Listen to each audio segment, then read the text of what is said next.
So, hi guys, welcome back to our YouTube channel. So, ayan, napasinot pa ako ng bongga.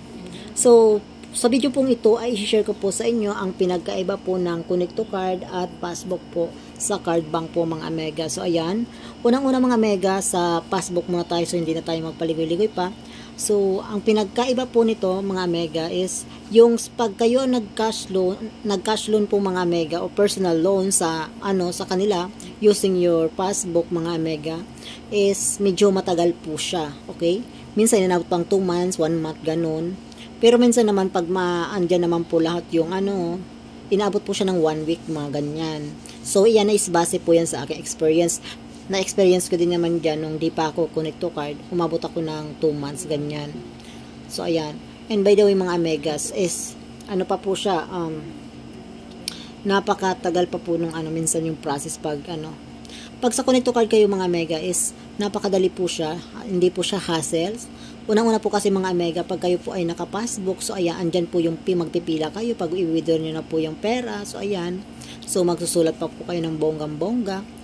At pero po ang Connect to Card po mga mega, yung po siya, sa app na lang po siya, is napakadali po. Tulad ng pag-loan ko po mga mega, is napakadali po siya.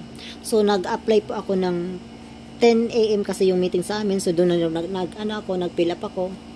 And then na lang niya sa sa app nila kasi meron na silang tablet na ginagamit. So pagkagabi mga mega, mga 10 din yata yun or before bago mag-11. So, pumasok na po yun yung pera ko. Gabi po siya pumasok. So, napakadali po. Wala pa pong 24 hours. So, nakarelease na po ako.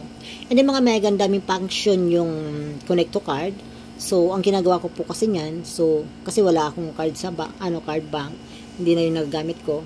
So, ang ginagawa ko is bank transfer yung ginagawa ko mga mega. So, pag nagbabank transfer ako, so, up to 50,000 ang pwede mo po siyang i-transfer sa isa mo pang bangko, okay? So, ayan. So, doon ko na lang po siya wini-withdraw ng bonggang-bongga. So, ayan.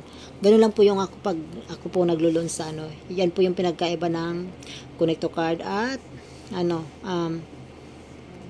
Passbook. And then, may mga mega sa Connect to Card is pwede po kayong mag-load, ang daming mga magbayad ng mga bills, etc. mga mega. So, ayan.